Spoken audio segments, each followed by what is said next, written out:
Welcome everyone, and we start from saying our names. David, Darren, Jacinta, Jane, Tess. Joe, Mary, Julia. And we're still waiting for Dean, but Oh, God. darling. I think he's coming down. Yep.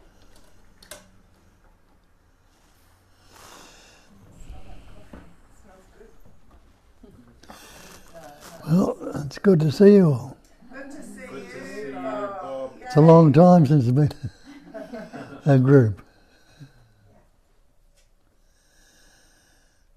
Well, we're still talking about the same old thing, which is no thing, but expresses as everything. What they call non-duality, or Advaita, or lots of other names or labels they put on it. But on the one essence. And the most common one is what they call God. But that can lead, different people have different interpretations of that, and all the different traditions have different takes on it. But basically, it's non-duality, non-dual, not two. Not two means the one essence that's patterning, shaping, forming, experiencing and expressing as everything. Only that. And that's the great mantra, that, which we all know, I am that. But realise that they're talking about is everything. The tree is that, the flower is that, the space is that. The seats in this room, you, me, and everything else is that. Innately we already know that, but we've taken it to believe we are this separate entity, this person, this conceptual image. But that means the absolute, the one essence that's patterning, shaping, forming, experiencing and expressing as everything. But as I say, we've put labels on it or words which discriminate it. Now, these words, how many words were you born with? I ask you, can you remember your birth? You can't, because you didn't have any words. How could you say you were born when you had no words to label it with? And you didn't learn any words till you were about 2.5, when the capacity of reasoning developed. So, doesn't that mean that you are prior to the word? Because you were living for those first couple of years without the word.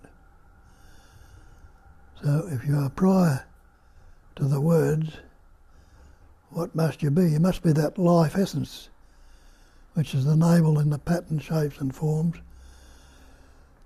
and to express through that pattern we call the body-mind, as expressing through many other things in this manifestation. But the word's not the real. You can't drink the word water, you can't swim in it. You won't drown it. The word fire doesn't burn your mouth. You can't cook with it. So when you look at this I or me in that line and investigate it and see it can't be what you're taking yourself to be. Because you say, I am this body-mind, I am this person, I am this individual. And that needs to be investigated to see if it's so or not. Are you the body? Oh, Dean. Are you the mind? Innately you know that already, because you say, my body, my mind. You say, my coat. my car, my house. You know not the coat, you know you're not the car, you're not that, not the house. They are not you. So maybe this, when you're saying, I am this body, when innately you know you're not the body. But we believe we are because everybody around us is reinforcing that idea and we're taking it to be so ourselves. Taking ourselves to be this body-mind, a separate entity, an individual. When they say that it's only one essence, patterning, shaping, forming, experience, expressing as everything. It's non-dual, not two. So in believing in the word, we've lost sight of it. Taking ourselves to be this person, this separate entity, this individual. And that's where all our suffering comes from. The belief we're separate from the absolute. And when you look at the word belief, look up your dictionary definition of belief. The definition of belief is an unquestioned acceptance of something in the absence of reason. Means we haven't reasoned it out. We've taken it for granted. When our parents told you little Johnny or little Jane or little Billy or whatever your name is, you believe this is what I am. So that label or word you put on yourself, you've taken that to be what you are. Instead of realising what they tell you down through the ages, that it's the one essence. If you like to call it God, God is omnipotent, omnipresent and omniscient. Total intelligence, total knowing, total being. And in Hinduism they call this Satchitananda, existence, consciousness, loving to be. The other two factors, nama rupa, are name and form. And they tell you that name and form is Maya. It's illusion. They describe it as a phenomenal manifestation. And the definition of phenomena is that which appears to be. So all these names and forms, though they're seemingly solid, substantial, are only appearing to be so. Same as this body, mind. Can't say I am this body because you don't remember your birth. But we've taken it on board and believed it without questioning it. And the same with the mind. When you investigate this body and you say my body, what's the body made up of? Investigate it a bit further, because that's an important thing we point out here too, that the false cannot stand up to investigation. If you've taken on all these erroneous or false beliefs without investigation, when you have another look at them and look into them, you might find out they're not as they appear to be to you, where they're causing all the problems on it. It might be necessary to be, if you don't take them on board, for those problems to be there. They only can come about when there's a sense of separation. So take existence, consciousness, loving to be. Anyone who is not existing right now, and you'll say, no, I'm existing.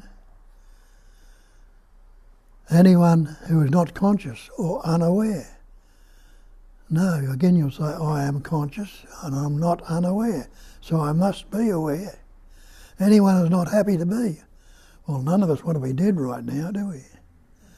So naturally we're happy to be. So what do you mean with that? You've just seen that you are already that. Because if it's existence, consciousness, bliss or loving to be, you are existing, you are conscious, you know. What else is there to acquire? Yet we've got this idea, we are the separate sense of separate self, this individual, this person. From that point of view, we think we've got to become realised or liberated or aware when it's already there. And that's when the search starts with us, and the search becomes the problem. And some of us have been interested in this for a long time and seeking earnestly and sincerely and never found it. Why not? You're intelligent people. You've worked out so many things in the mind, but that answer to life we're trying to work out, it hasn't happened. Well, mightn't it just dawn on you, if it said hadn't? Maybe I've been looking in the wrong direction. Where have you been looking? You've been looking in the mind for the answer. And why haven't you found it there? Because I pointed out earlier when I told you you were born without the Word and you were prior to the Word. Well, you're prior to this thing called mind.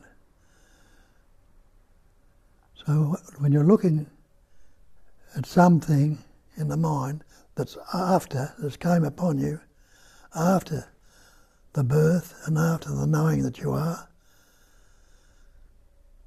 you can see why it's impossible to find.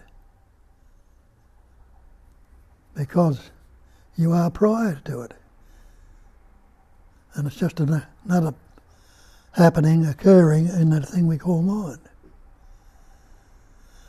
So we ask you to investigate along the lines we point to. Because if you are already that, nobody can ever give it to you. And there is nothing to get. What can you add to the absolute? The absolute, nothing can be added to it. What can you take away from it? Nothing. It wouldn't be absolute. Or, as they put it in Buddhism, the great perfection. What can you add to the perfect? Nothing. What can you take away from it? Nothing. And that's one of at the end of the Guru Gita, there's a verse there, I forget what it is in the natural language now, but translated it means this is perfect, that is perfect, everything is perfect. If from the perfect is taken, only the perfect remains. It points out that nothing can be added to it, nothing can be taken away from it. And that's so. And so, because if you are prior to words, how are you going to find an answer in the Word? And when you look into these words we've learned, and you'll see that the Word is not the real. It's just a description of something that we put on it, which is not actually how it is. Take the word water. Can you drink the word water? You can't. Take the word fire. Does it burn your mouth? Can you cook with it? The word water, you can't swim in it, you can't drown in it. So what's this word I or me?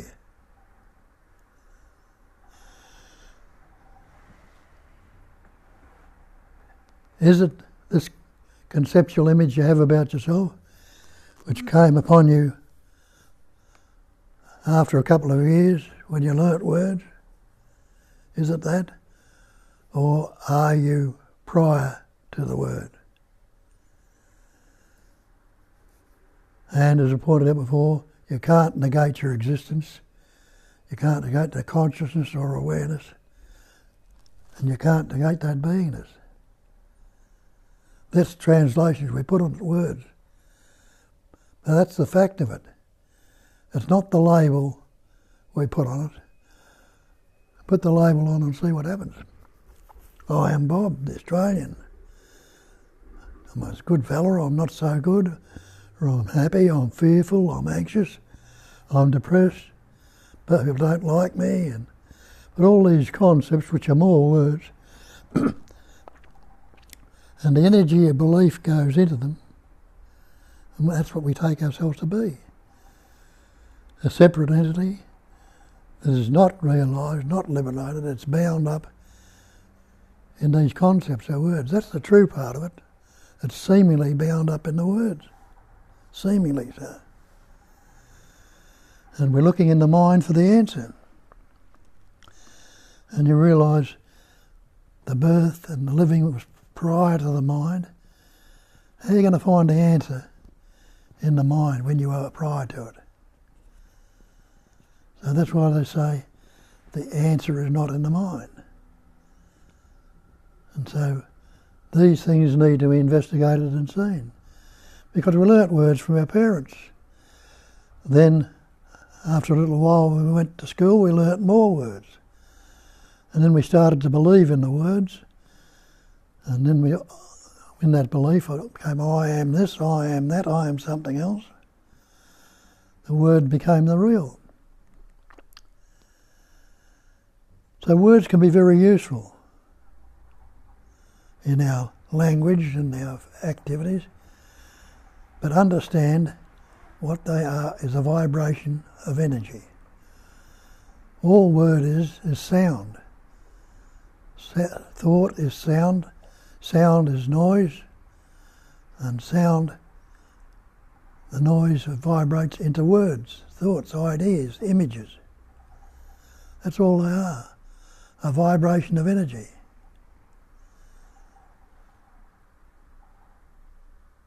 And that is what you actually are, a vibrating pattern of energy. Take the body, I am the body, my body. What's the body made up of when you investigate it? You see, when you investigate the body is made up of elements. Air, earth, fire, water and space. Well, if you think, this body, take the water out of it. When you say my body, you think that you are. This my, or this conceptual image you have about yourself, has or owns this body. But when it's made up of, take the water out of it, see how long it'll last. See what the me or the my can do about it then. Can that keep it alive? Take the fire, the body temperature. You'll get hypothermia and die. Stop breathing, you'll die. Take all these concepts or ideas away, and you must realise you are not this body.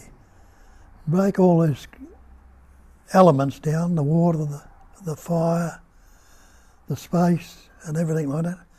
They can all be broken down into subatomic particles. Further than that, into pure energy, into vibration. And that's all this body is, a vibration of energy. It's seemingly solid, isn't it? It seemingly looks and appears to be solid and substantial. But it's a vibrating pattern of energy, and it's constantly transient, constantly changing. You say my body, and you can go back in memory. You can't remember your birth, but you can go back to when you learnt words, and that's when you call it my body, and you think from then on it's been this conceptual image, that you think that it is this so-called me or my, the conceptual image you've built around yourself, owns this body. But it doesn't. The life essence that you are, and that is what you are, and that's what all this manifestation is, it's life. That life essence, the intelligence energy that it's formed by all those vibrations, has pattern shaped and formed this body, has something to express through. In its absoluteness, in its perfection, it can't do anything because it's not separate and apart. But in its innate intelligence or knowingness, it forms this little embryo which becomes the body and the mind to express through and know itself through. And that's what is happening. When you look at this body-mind and realise everything in this manifestation we put labels, patterns, shapes and forms on. And the ancient texts and scriptures will tell you that it is one essence, patterning, shaping and forming, experiencing, expressing and everything. It is that absolute. But we take on this belief we are the person, we've separated it into individual, separate items.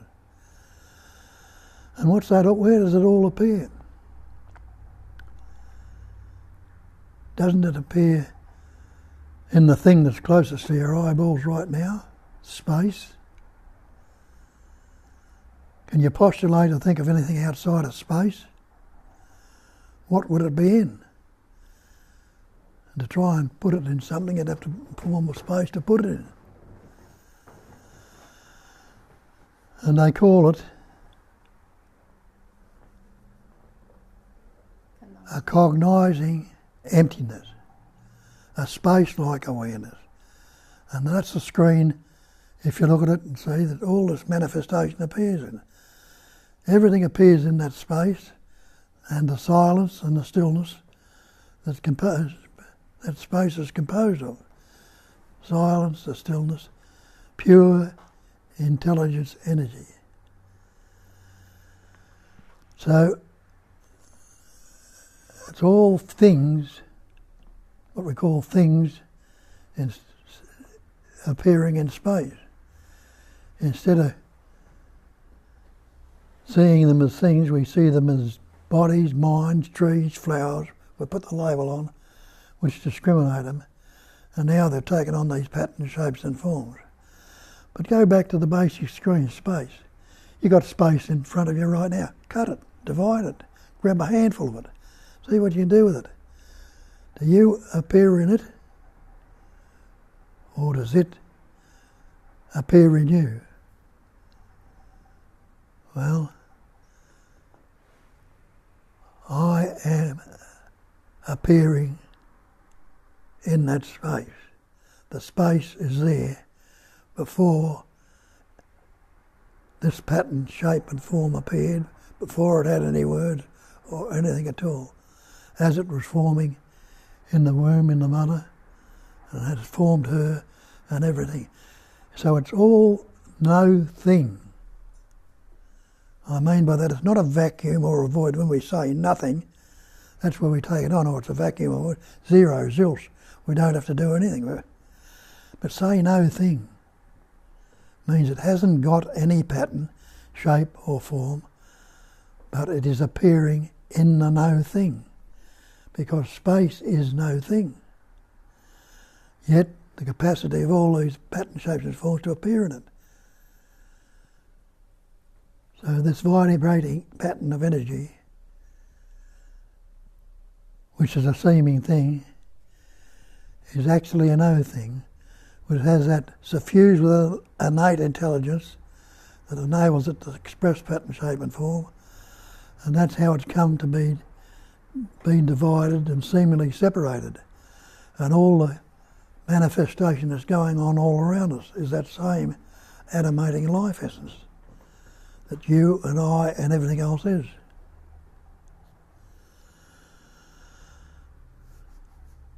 But that needs to be recognised. When I said earlier, people have looked in the mind and tried to find the answer. When they point out your pride of the mind, they haven't found it.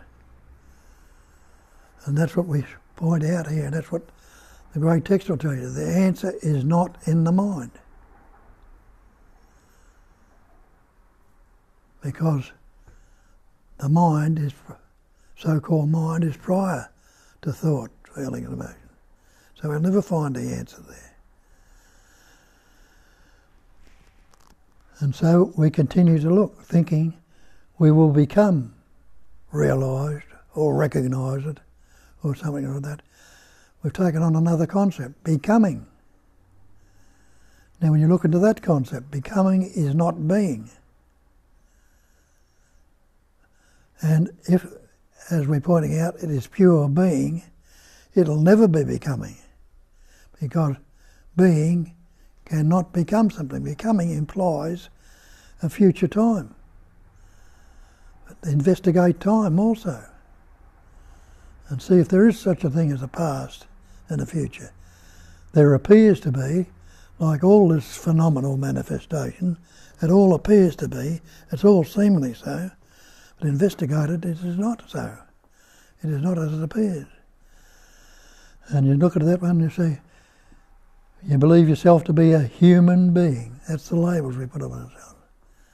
If you believe in God or a greater power, you'll call that the Supreme Being. We're making it much greater than our seeming selves. The Supreme Being. But take away that word or image, supreme, and take away that label or word, human. Without the word human or supreme, have you stopped being? You're sitting there right now, have you ceased being? And you realise, no, I haven't ceased being, I'm here. So you see, you are prior to the word, you are prior to the space and the concepts and ideas we've got about it. You're beginningless and endless, timeless, spaceless, bodiless, mindless. So isn't that going to make a difference? If you're living from this conceptual image, this divided being, this person, and it's causing your fear, your anxiety, your stress, your guilt, your shame, remorse, all the psychological suffering has come about because of that sense of separation. Absolute cannot be separated. The great perfection cannot be separated. It's always, you can't add anything to the absolute, it wouldn't be absolute. You can't take anything away from it, it wouldn't be absolute. That's the same with perfection.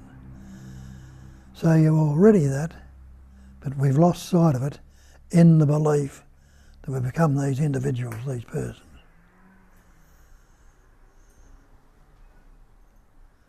And people, well, they put all these traditions around it, these religions, and put all sorts of rules and regulations on it. And now, we're not only separate entities of individuals, but we're sinners, we're unhappy, we're fearful, anxious, and depressed beings. They're constantly moving away from the absolute. So what happens, what needs to happen? It needs to recognise and settle back in your true nature. Recognise. They call it a cognising emptiness in it. And from that we believe we are cognising or knowing the emptiness. But the Buddha told you that. He says it's a cognising emptiness, not that we are cognising it. The emptiness itself, fused with that intelligence energy, has the capacity of cognising or knowing. And he made the statement that emptiness is form. And the form can be nothing other than the emptiness. You haven't given me a clock. Go on, darling. Go on. It's only 11. Rolling. Emptiness is form. Form can be nothing other than emptiness. So, all these patterns, shapes and forms that are seeming real are still only the emptiness. But that amazing intelligence that's expressing through and as them enables them to pattern, shape and form all these expressions. All patterns and shapes of that intelligence energy, the one essence. And it's seemingly so. But if emptiness is form, in an investigation you'll see that as so, because I pointed out all things are forming, and the form can be nothing other than emptiness. You must recognise that you are not the patterns, shapes and forms they're appearing as. You are the essence of it, the intelligence energy, that is it. The one essence and reality is expressing everything. You can call it God, you can call it infinite, you can call it what you like, putting those words on it. But no label can fit it, because the description can never be the described. And what we're trying to describe here right now will never ever be its description. But it's a useful pointer. And that's why they tell you you'll never find the answer in the mind. And they describe that in this way. They'll say, you've got to grasp or recognise the peace that passes all understanding. That means it's beyond the mind or prior to the mind. There'll be no peace while you're looking for it in the mind. It's beyond all understanding. And that's what we're doing when we're thinking. We're understanding this, understanding that, or think we are. So another good pointer. You've got to recognise and have a look at this mind, see how real it is. And to get the taste of what you are, you've got to recognise what is prior to the mind, before the mind. Prior to the words, thoughts, ideas and images. That's why they say you'll never find the answer in the mind, because the mind is always putting concepts, ideas and images. Have a look at that and see how it functions. As Shakespeare told you 400 or 500 years ago, there's nothing either good or bad, but thinking makes it so. And have a look at that and realise that's the fact. What can you say about it right now if you're not thinking about it, without thought? Can you say anything at all about it? You can say all sorts of things about it, but what are you using? You're using thought to put the description on it. Without the thought, what is it? Isn't it just as it is right now, sitting here right now, just as is, without being conceptualised or divided up? But even if it is being divided up and conceptualised,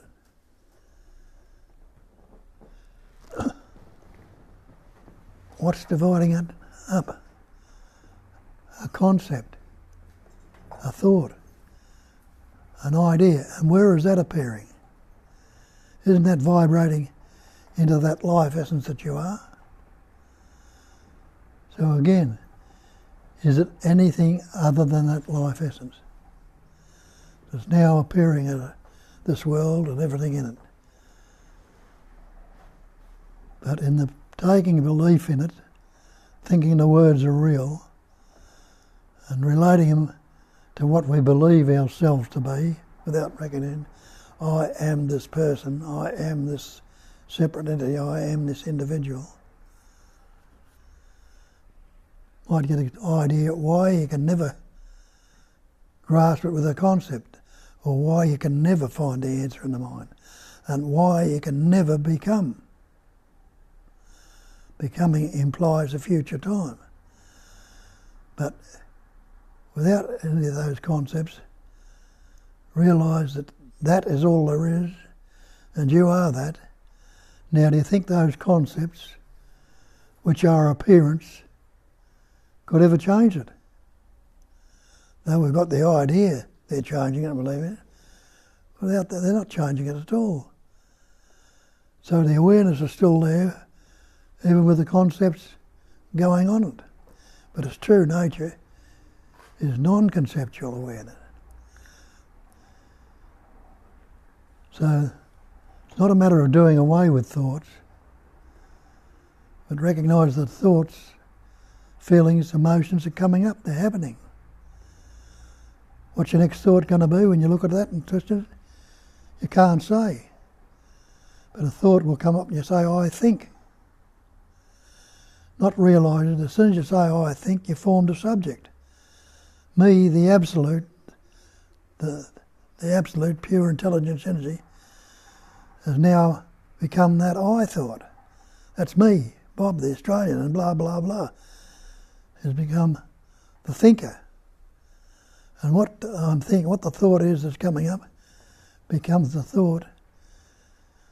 The thinker, the thought I think become the thinker, which is the subject. And what I'm thinking has become the object. I'm thinking this thought, so it's objective. And this thought has become the object. So thinking has been divided into subject-object. Duality. But have a look at that. Can there be a subject, a thinker, without thinking? There can't be. Can there be the object? The tree or the flower, what I'm thinking about, without thinking? There can't be. So subject-object are duality. And the actual is thinking. The same goes for the seeing, the hearing, the tasting, the touching, the smelling. All divided conceptually with the thoughts into subject-object. Without the thoughts, can there be any division?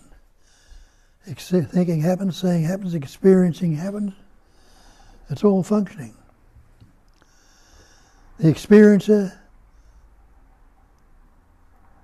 and the experience are subject-object, the seer and the seen, subject-object, the thinker and the thought, subject-object, the taster and the tasted, subject, the experiencer and the experience all take place in the experiencing, seeing, hearing.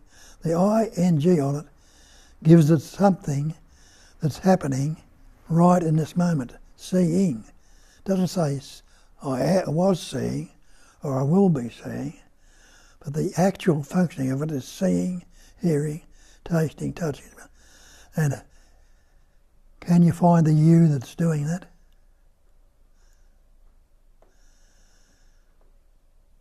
You might think there is, but have a look. In the meantime, while you might be pondering on that, have you stopped breathing? You haven't.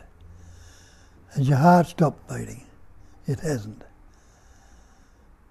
Have the hair and fingernails stopped growing? They haven't. The life is still going on, the animation, but it's no longer divided into subject-object, duality. But what's happened to this subject, me? How's that working? Well, have a look. A thought comes up, and when a thought comes up, as you say, see that for yourself. When you don't know what your next thought is going to be, you must realise the thought will come. So a thought comes up, and you like it. And you don't want the things we like to go away. We want to keep them there. They're good. Not realising they're transient. No matter how much you live them, no matter how much you want to keep them there, it's going to change. But you don't want it to change. You want to hang on to this one. It's a good thought. It's related to my family or loved ones or something like that. We don't want them to go or be hurt. Not realising it's going to go. So what do? We make it, trying to make sure we keep it there. We resist it from going. And resistance, if you are in resistance to anything at all, you're in conflict.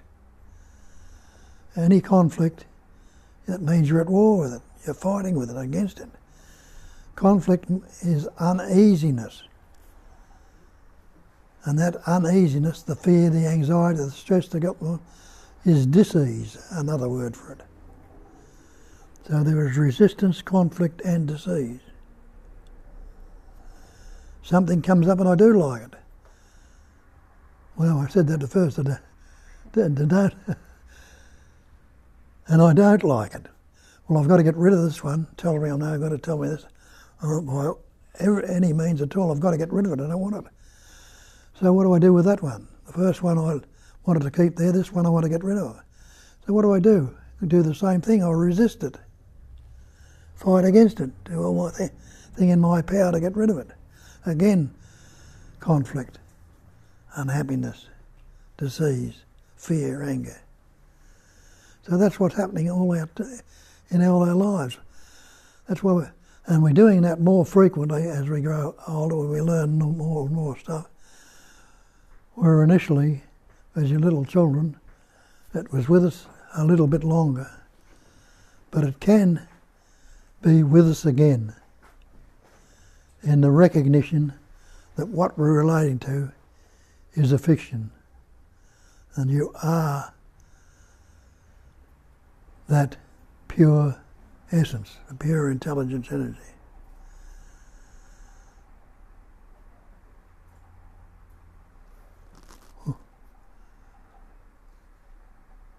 When there is no longer resistance going on, and you've had tastes of it through your life, and you've had moments when it's been there, where you've sort of dropped into it and had taste of it, where everything's fallen into place, and everything's been okay. You can say there's nothing wrong anymore in it.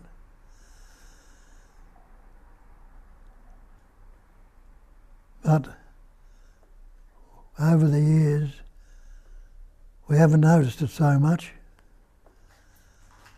and the conflict and anxiety and fear, all the psychological suffering, has become seemingly stronger and happier.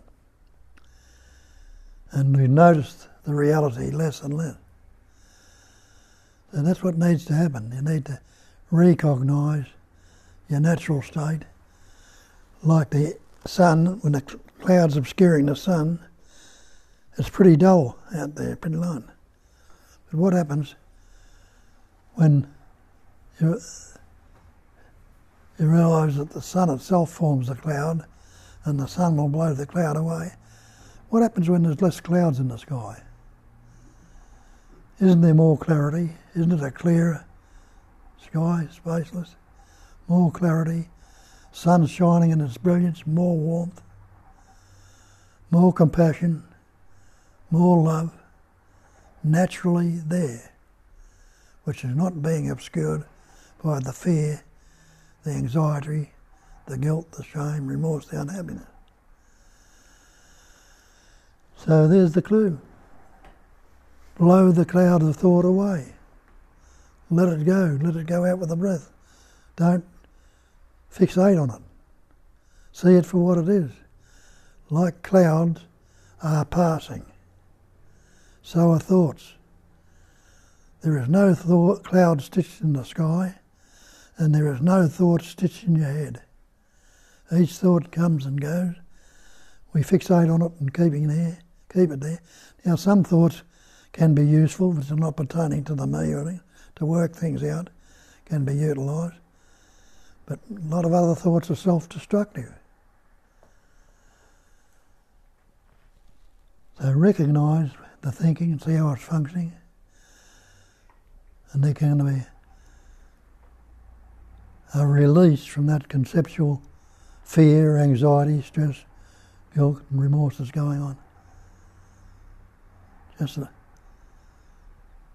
abiding in your natural state, which is it, this presence awareness that's with you right now. Presence, pre-sense, before the senses have got time to lock in and divide it as good, bad, pleasant, painful.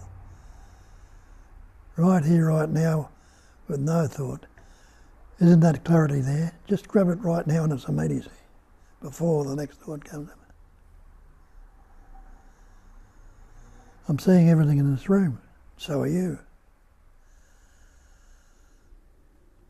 But in this moment, I'm not putting any labels on. I know who you are or what you are. You are it. Not saying, no, there's so-and-so, she's no good and the most bastard and unhappy. Who's taking it on board? And that's what comes up. See if I'm not watching. Now, so you see, this me, the believed in me, is the cause of all my psychological suffering. Me is the cause, and the anxiety, the fear, the stress, the guilt, and the unhappiness are the effects of that cause. Now, isn't that what so-called karma is? Cause and effect. We're all on about this karma and the problem of God. But what happens if you ask yourself the question, can there be effect without, can there be a cause? No, can there be an effect without a cause? There can't be an effect without a cause. So question the cause. The cause is me. And you recognise me as a fiction, and you can't relate to a cause. Well, what's going to happen to the effects without a cause? Where can they lodge? What can they fixate on? There's nowhere for them to fixate at all if you haven't got this conceptual idea of being the separate entity of the person. So all this concern about karma, what happens to that if you can't relate it to anything? So you see it for what it is, another fiction. You can do away with it. How's the time? Yeah. Thank you. The timeless is right in front of me. So that'll do for today, I think. You'd be sick. You'd be sorry you came back if I go on much longer. So we ask you, there's quite a few of you have got a good understanding of this, because, you know, we get sick and tired of a lot of us staying in the traditional beliefs where you've got to do penance and suffer for this and suffer for that. And your innate intelligence tells you there's got to be more to it than this. And it starts you looking a bit further. And looking a little further, you go to something else. And that will take you, if it's necessary, somewhere else. Or if it directs you to the truth, it'll take you to the truth and you'll recognise the truth. And you can be free of it. But while we keep fixating and locked in it, it doesn't happen. So as I say, there's some of you that have moved to look at this and come here and have got a good understanding, and you can probably point it out better than what I can. Different ways of pointing it out, saying. And others might have questions and doubts that need to be questioned and need to try to be pointed out to and seen what that is. But anyway, question or doubt or tell us about it. And Kat generally gives a bit more to it than what I was saying, so away you go. Thank you, darling. I'll let you put your ears on. Yes, I need mine, yes. Yes, and here we go. And You start and I'll put my okay. We don't have any questions from people online. We have love sent from New Zealand and few people. There's 25 people with us today, so 26 sometimes. And no questions. Just great to see you all. Good morning from Tanya. And love to everyone from New Zealand. So what we're going to do, we're going to just open it up for everyone. If the questions or comments come, we're going to include them. So... Bob, could you speak a little bit about resistance? he's putting his ears on. So we can, we have a request for Bob to speak more on resistance. We've got this concept about what we believe ourselves to be, and naturally, if everything doesn't go along with that, and we're suffering because of that, we resist it from being there and try to get rid of it, not realising that the very idea of resistance is coming from the seeming person that's doing the resisting. And so the seeming person, if it doesn't like it, we're doing what we do while we're locked into it. We're going to retaliate if we don't like something. We're going to fight against it, thinking we know we'll be able to do it with the concepts, with the mind, think our way through it, or work our way through it some way or other with thoughts and things like that. But not realising or forgetting or losing sight of at the time that they tell you the answer's not in the mind, and we won't find the answer there. Instead of letting it go, letting it be, and relaxing into the space where the mind is not, or, who can't attain it, but in relaxing into it, it'll be recognised what it is. And then you'll see it falls away by itself. It's not the truth. And realise that it's all transient, it's all changing anyway. So if we allow that change to happen without being in conflict, you'll see through it a lot quicker than what if you're struggling with it and got to be forced to recognise in the finish that the answer's not there. Yeah, I just noticed. Can you there's take always- the... Sorry, can you take the speaker? Sorry, I just noticed there's a story of resistance, and then I find that the action is the opposite to the story now. Like there'll be an old pattern story of resistance to whatever, and then the action is different, is the opposite. So there might be a story of resistance, then I find myself doing what it is I'm resisting. Yeah. You know it's transient anyway, and the transience is Mm. left as it is. The proper thoughts, feelings or emotion or activity will come up. That's right, that's what's happening. Spontaneously Mm. works itself out. I don't think anyone can hear Bob now, so... I'm done. Thank you, Bob. Could you hear me then? Yes, thank you. Yeah, Jane could hear you, but there's few people online with us who couldn't hear you, so... Can you repeat the spontaneous activity happening? Oh. Oh. Yeah, unfortunately, with that moving mic is a little bit of an issue. Oh, we'll skip that one. Okay, we'll skip that one. So I'll just give it a little bit of a of a recap from the rather than from the individual perspective, from the space-like perspective. If I recognize who I am, I'm the space, I'm the consciousness arising. How do I care whatever happens? Space doesn't really have any judgment or any care about whatever happens. It allows everything already without the act of allowing, because it doesn't even have the capacity to reject or resist or allow. It just is. And this is who I am. I just am. But then part of attention gets carried away to the idea. And that part of the attention following the idea divides into a part of attention that judges the idea. And now we have two thoughts resisting each other. There is an idea and there is resistance towards idea, and there is a judgment towards the resistance on the idea. And all of that is happening in that space-like, that consciousness that I am. So really just stepping back from that movement of the mind into the recognition what I truly am is the way out of hell, really. So we have the question also from people who didn't actually post it here, but I got it from Kiran and Carl, whether we are going to do the meeting on a weekday. One of the Zooms converting to the in-home meeting. That's just an offer.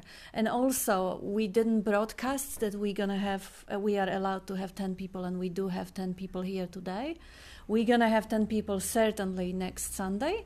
So if anyone would like to join the meeting, please contact us in any way you want. Just make sure we got the contact, whether it is a messenger or whether it's Bob's email or the phone or anything. Anyone who would like to join the Sunday, please, because we have to book in, so we do have to confirm that you can come.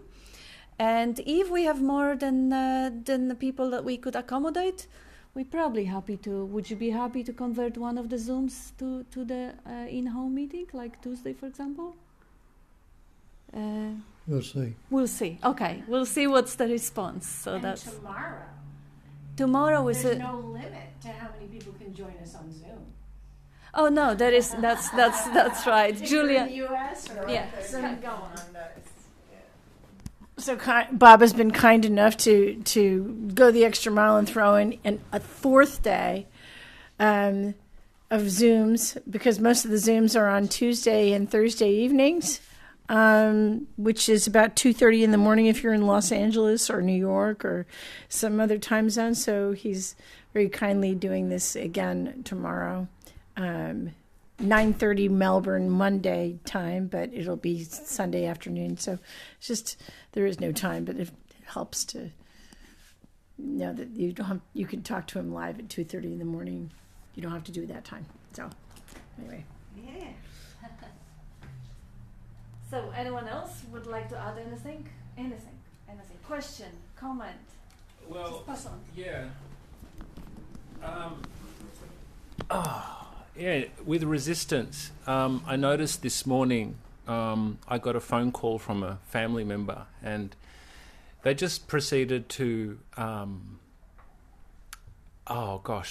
just do whatever they were doing anyway. But there was a pushback from here. There was just, I didn't want to hear it. I didn't want to hear any of the nonsense, and I just didn't have any capacity in me.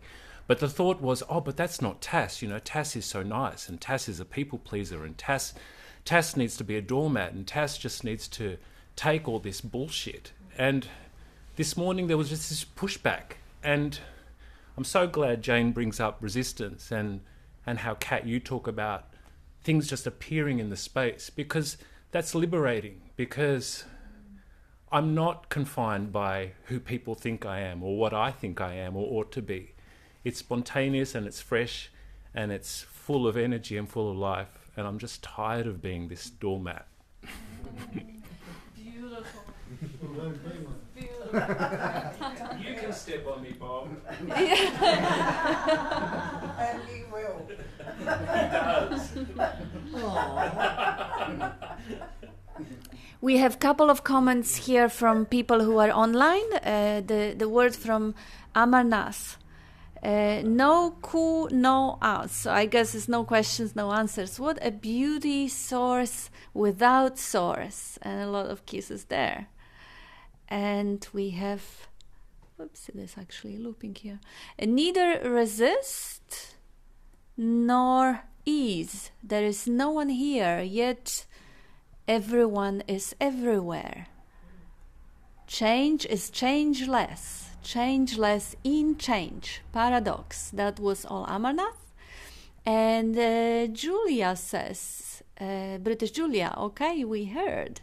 Amarnath says, spaceless space. Great party today. He probably sees all the bikis and lunch behind us. And now we have Holly. Can you, this one is challenging. Can you speak on non-judging good and evil? We are happy when others are loved and supported, and unhappy when others are mistreated. Oopsie, no, I have to read it from my phone, sorry. That one's jumping. When others are mistreated and hurt. Happy when a puppy is adopted, and unhappy when a puppy is hit by a car. But Nisargadatta says, likes and dislikes keep one bound. Thank you. Would you like to comment on that, Bob? Well, keep it for a moment. like the story I used to tell, haven't said for every now and again, and regurgitate it, bring it up. And years ago, I had a little canary, a beautiful canary. Yeah. I'd stick him out up the country at the time. I'd stick him out in the cage, a branch hanging from a branch of a tree up there, and he'd whistle his little heart out all day and enjoy it. And one night I forgot to take him in. Get up next morning and all that's left, a few feathers on the bars of the cage and a bit of blood. People said, oh, the poor canary. I said, well, it wasn't too bad for the owl that ate it. So you see, when we talk about good and bad and things like that, it all depends on the point of view you take. And the point of view or the perspective you take on that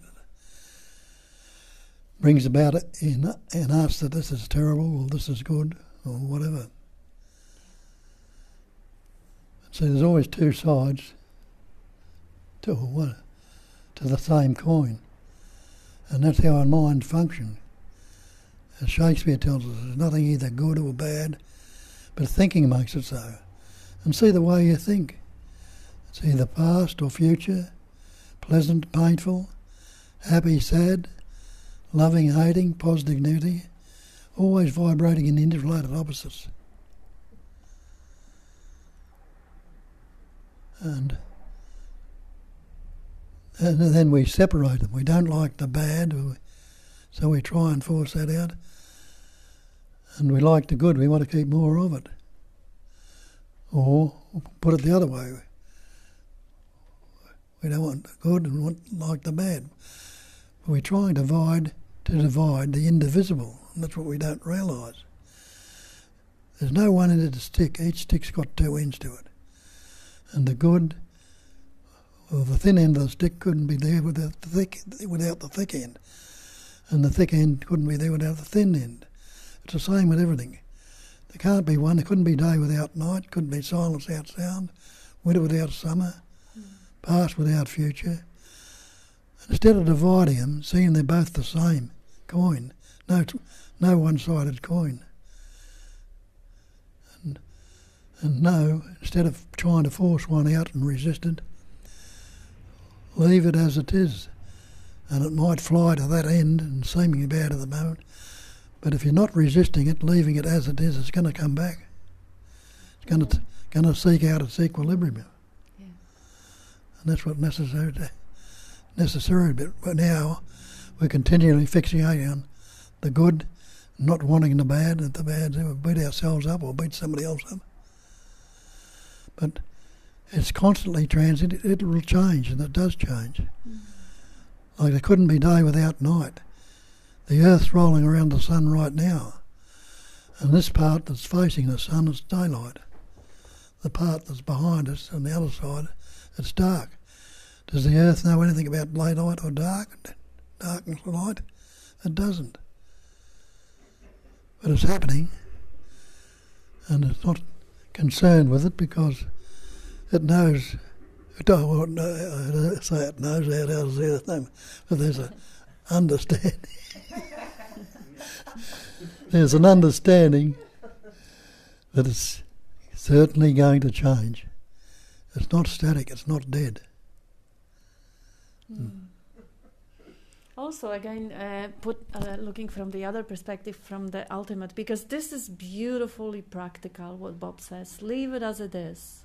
Whatever you understand yourself to be, leave it as it is. You understand yourself to be an ego individual, doesn't matter what's your story, just leave it as it is. But looking from the ultimate perspective again, there is a space and there is a reaction to a like or dislike. Like and dislike is a pattern, is a behavior pattern that belongs to the body-mind, but you are not the body-mind. If you recognize yourself that you are prior to the body-mind, because when you go to sleep, the body is not in consciousness, and you still exist. When your mind, when the thinking stops, you still exist. So you are not your body-mind, you are prior to the body-mind. So whether the body-mind reacts with likes and dislikes, you step out from that reaction pattern and recognize that you are the consciousness in which it appears. So from this perspective, you don't even need to leave it as it is, because you don't have any power to do anything as space. But from the very, very practical perspective, the 3 words, Bob's famous 3 words, unaltered, unmodified, uncorrected, because everything is transient. And this is much more appealing to anyone who hears it, because it is ultimately practical and the most beautiful in this way. And we have another comment here. This is from our British Julia. I don't really understand what is meant yet by empty appearance. Please, could you explain it further for me? Many thanks, Julia. Empty appearances. Well, the appearance are only seemingly appearing, like a water in a mirage, like the blue sea. The sea appears to be blue, but the water's not blue. Space is empty. Yet all this manifestation appears in space, seemingly real.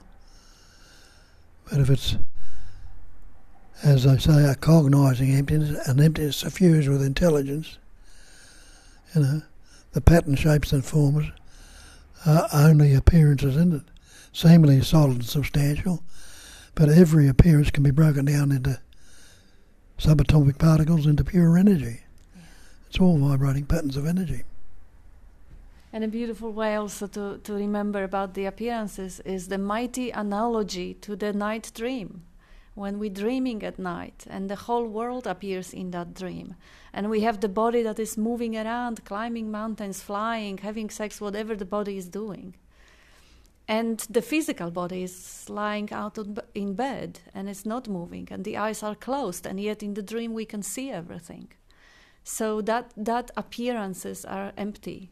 They are just within the cloud of the electrical impulses there somewhere on synapses, and that even that is a story of what it is. But they empty. Would you like to say?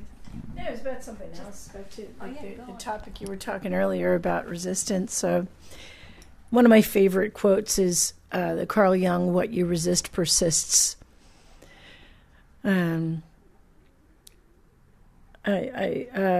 I remember when I first heard that quote, thinking, well, how do you not resist cancer when you have that?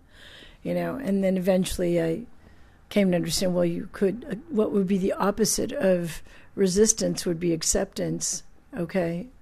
So you could accept it, that you have cancer, and then another way to put that opposite would be just loving or letting it be as it is, to me is love. But at the same time, I was just thinking about this. My head does that. It thinks thoughts about thoughts. But that letting it be as it is doesn't really have an opposite. You know, it's not opposite so much to resistance, really. Even though at the same time it is, it's confusing. but it, yeah. That's all. I was just babbling on about that. Well, is just as it is.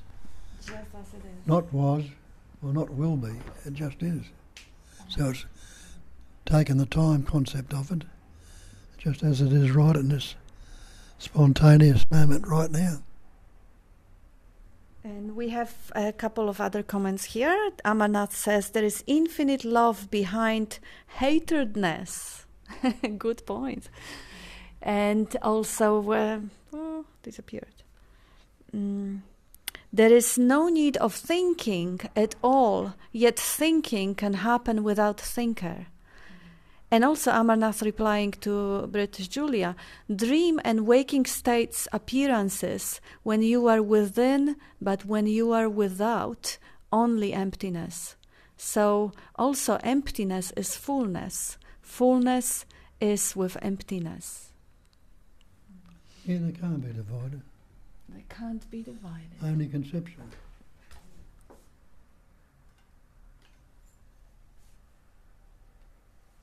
Yeah? Yeah. You want to add to it?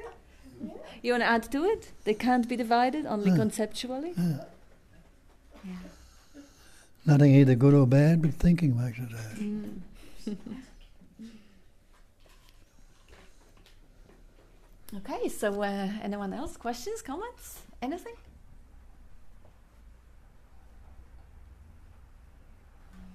Let's see if anyone is saying anything online. Nope.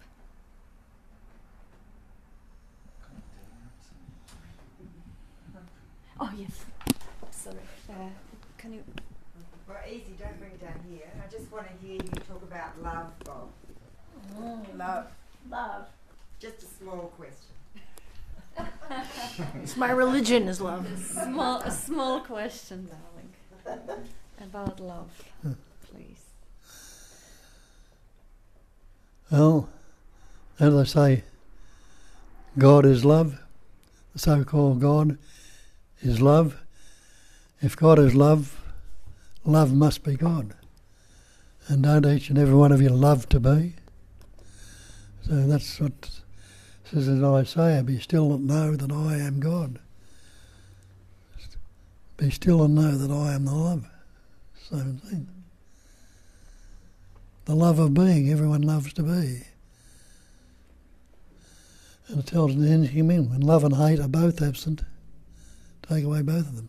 Everything is clear and undisguised, but make the smallest distinction, and heaven and earth are set infinitely apart. And that's when the sense of separation comes upon us. Not recognising the love that you are. It is always happening right here in this present awareness.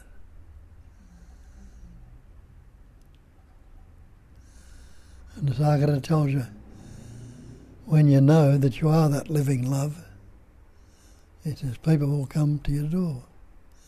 In other words, people will sense it innately and come to where it's being cognised to learn more about it, till they recognise and understand it themselves.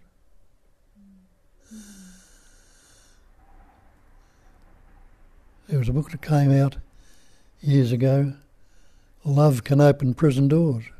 It was written by a fellow who was locked up, never to be released. And all sorts of things happened to him in prison. But suddenly he had a turnaround, a change, and made a total difference to everything. And he, never to be released, he got released, and he had thousands of people. He wrote several books, thousands of people in America there, a big group going. It totally changed him and brought him around. And they had him in the prison when he was hanging with his toes just touching the floor, hanging there all day, all those things, giving all the punishment in the world, because he was very rebellious. But it can turn you around, because life is love. There is only love, if it's life. Amarnath was saying, behind all that hatredness, there is love. Yeah. That was in his comment. That's why we're at your front door, Bob. You are the love. You want We to feel that. can you? That's it. That's it. That's okay. She just wants it to be heard. That's okay. I'm finished. Yeah, she doesn't want anybody else to hear it online. Okay. So I'll repeat it. So Jane was saying that Bob is love, and that's why we at his door, and that's true.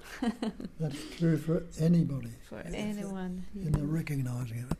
Yeah, Nisargadatta says love is life, and when what was it? When I'm nothing, this is wisdom. When I'm everything, this is love. So love is really everything. And as Armanath says, behind hatredness is love. Like, why would you hate anyone if not for your protection of your own best interest? That's self-love, that's self-care. Every movement of energy is really an expression of love. Even though it might look horrible and might look like selfishness, but selfishness is also love. It's a love for self.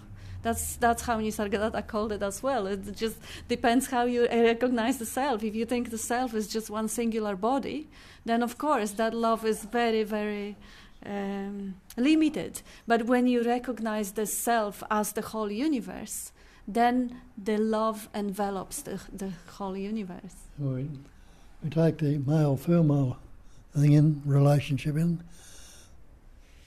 That's, people don't realise, if they recognise that love, which is, that naturally brings them together.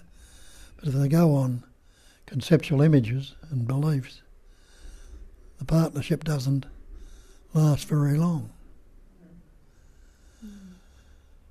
The natural joyousness of seeing, knowing and recognising that love, and it brings people together. There's a natural merging there. But so we put different takes on it and get lost in the things we put on it, you know.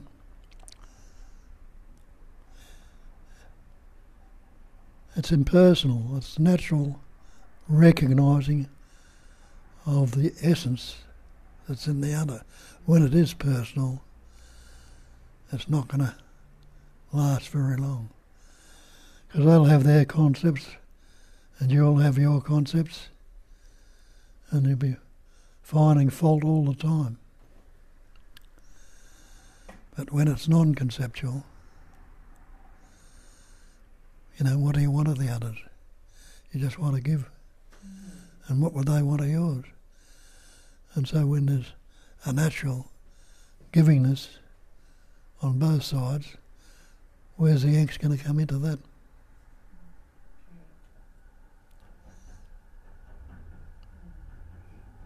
There is another comment from Amarnath.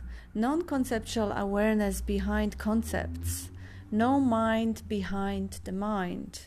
Undivided behind the division. Comedy behind tragedy. Wordless, thoughtless behind words and thoughts. Beautiful. And there's no behind. Yeah, it's just a word. We could say prior, or we could say. If we say it's behind, we think it's the wrong end of the stick. Recognise it just as the one stick. Yeah, how else can you say it? There is only love, but no lover or beloved, Amarnath says. What's he up to? And Don't even ask. everyone is formless, infinite love and energy expressing as finite. Expression is also notion. There's this, I don't know, a common belief that people have regarding the nothing is good and bad quote or whatever, but there's a common belief that people have that God is good. And I just, this is the inner rebel in me that wants to kind of point out to those people who believe that this same God, like, because it's sort of a Judeo-Christian Islamic belief, right? This same God that you're saying that created everything, created this angel they call Lucifer, the highest, most beautiful angel, which would eventually become Satan, which would convince Eve as a snake to take a bite of the knowledge of good and evil, okay? These opposites, okay? To buy into these opposites, and all of the hell that would come about because of that action. But this good God created this evil thing knowing, or this beautiful thing knowing it would, in its apparent free will, choose to become evil, and yet created it anyway. How good of him. Or how evil is that, depending on how you look at it. So it's no good or bad, but I just think, I don't know. That thought just comes to my mind right now. That's all. I'm just yammering on that. What's Bob got to say about that?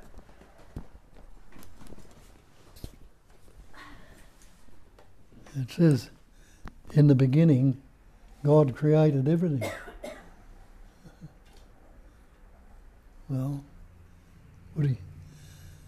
did he create anything at all that's separate from it? Tells you, in the beginning was the Word. The Word was with God, the Word was God. That's all that God is the Word, God. All things were made by him, by the Word. There was nothing made that was made without the Word. And anything in this room that's not made by the Word, put the label on it. It's just that oneness, there's one essence, patterning, shaping, forming, and expressing as everything, and still under the everything, not separate at all, but we discriminate it with the Word. And they tell you in Sing Ming, the great way is not difficult for those who have no preferences. When love and hate are both absent, everything becomes clear and undisguised. Without putting division on, leave it as it is, just as it is, and it becomes clear and undisguised. But make the smallest distinction, however, and heaven and earth are set infinitely apart.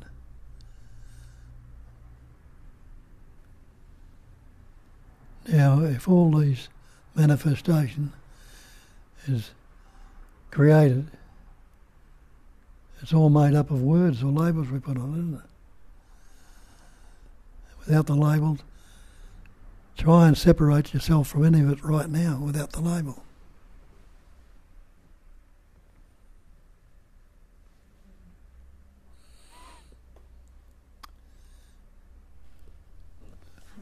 Hand over the mic. what to say. I'm not really sure. I forgot what I was going to say. But there's like, I don't know, everything that you're saying. Everything that you're saying, Bob, is it's like I don't know, everything we're talking about, from Lucifer to like that. That's a story within our thought pattern as well.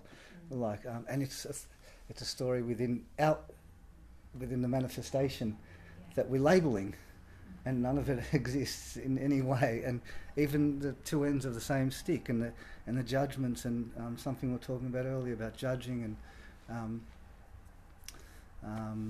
dividing. It's like those labels just drop, and then all that's left is just the love of being. And that is the love that you were talking about before. That's all there is. And if that's all there is, and then people get confused with these romantic notions of love, but that's just energetic patterns. The underlying love is the love, and then there's the other ones as well, the romantic ones or whatever you want to call them. But they're just patterns of energy, just moving, and people seem to be vibrating together in certain ways. Or it's really like, there's no problem with relationships at all, because it's just because the labelling and the judging stops, and the interrelation of people is like, I don't know, it's just fantastic, even when it's shit, like, because that's just part of the whole show. And so so thank you. What is love, Bob? What is love? You said that before, didn't I? No, you said what is... Sorry, maybe... You are love. I don't know. Don't forget it. I actually had a near-death experience. I'll not want to record it. Okay, so you can do it after the meeting, because now we have people, who are with us, and there will be people on YouTube also who want to... he doesn't want that to be recorded. He doesn't want that to be online on YouTube, so he will ask his question when the meeting finishes. No worries. Anyone else who would like to share with the people who are with us? And I could actually edit it, but it's a few hours of my... No. It's related to the love portion. So okay.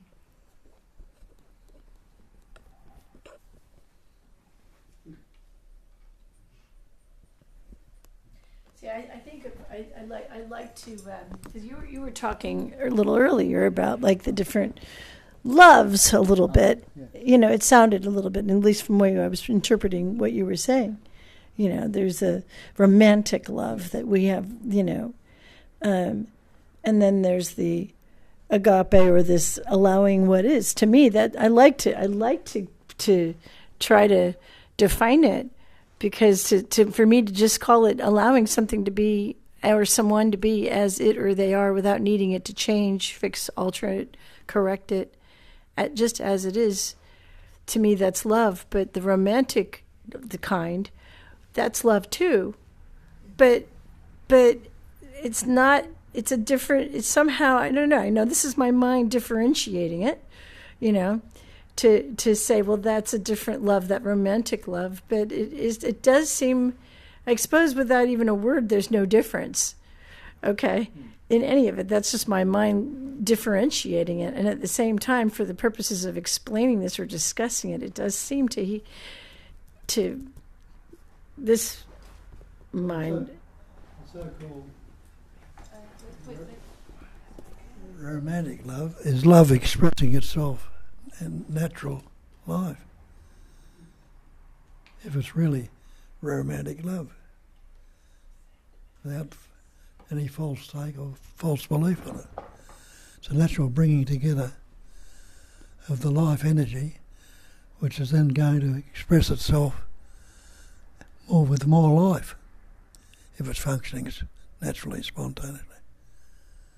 Sometimes it's just lust, though. Yes, that's what I say. I'm not talking about the lust, I'm talking about the real natural love. We have a couple of comments here from people who are with us. Leave it as it is, Bob. It is Amarnath quoting you. but there was few on love. Amarnath, great thanks a million, Bob, beyond and prior to division and non-division. That's prior to division and non-division. And then Julia says, today's satsang is like perfect Valentine's. And Ram says, love is nothing but love with the euro sign as instead of E. And now we have Amarnath says, love is beyond words and thoughts or definitions, and a lot of icons and hearts. And Julia, romantic love is conditional. And Amarnath, love without hatredness in it is pure love. There is no pure or impure love. And the icons again.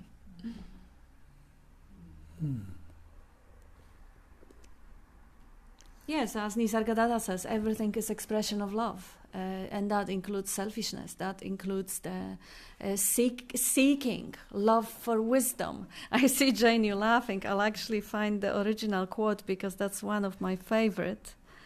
Where obviously Nisargadatta was talking about non-duality. So if he calls it love, everything's included. It's not that love and its opposite. It doesn't have its opposite. But that is a real beautiful saying. He was answering a question whether love acts deliberately. And he says yes and no. Life is love and love is life. What keeps the body together but love? That's selfishness. Feeding yourself. You don't feed other people, just the one body. And what is desire but love of the self? You want things for yourself, including enlightenment or whatever it is. What is fear but the urge to protect? And what is knowledge but the love of truth? And now he says the means and forms may be wrong, but the motive behind is always love. Love of the me and the mine, always selfish love. The me and the mine may be small or may explode and embrace the universe. But love remains. Now, what am I? Am I the body? Then the love is limited to the body. Am I the mind? The love is limited to protection of that and the desires of that. And even if my desire is to be a philanthrope and help the world, why? Because I want recognition probably or something like that. Oh yeah, joy to contribute, absolutely. That's a pleasure, yeah, one or the other, yeah. And if I am the totality, then the love embraces the universe. But love remains, he says. If everything is one, call it love, call it God. Yeah, that's what I say. It's God, and God is love, love is God, everything is that. Yeah. Separate it if you can. And hatredness, as Amarnath pointed, hatredness is love, and vengeance is love, and judgment is love. Because everything is one. And love is movement. And Nisargadatta also pointed out, which seems like apparent opposite. When I'm everything, that's love. When I'm nothing, that's wisdom. It seems like there is two now, everything and nothing, love and wisdom. But they're not two, they're just two aspects of the one. Static and dynamic, or stillness and movement, or silence and sound. But they're just two aspects of one. And that resistance is love.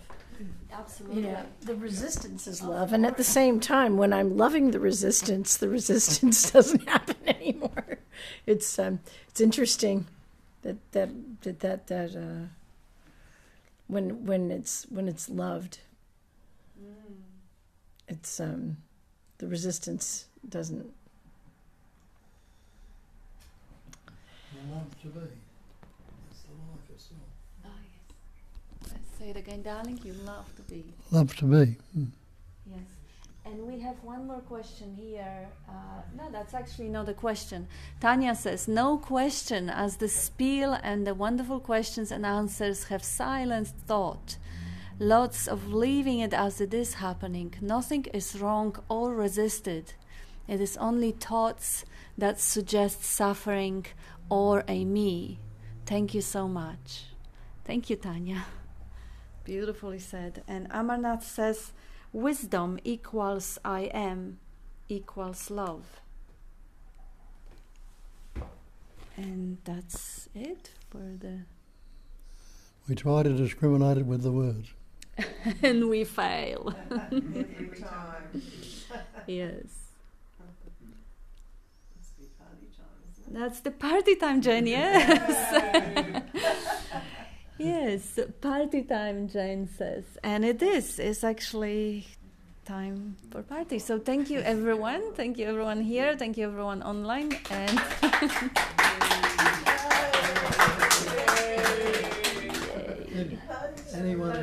anyone who doesn't love to party. everyone love to party. Yes.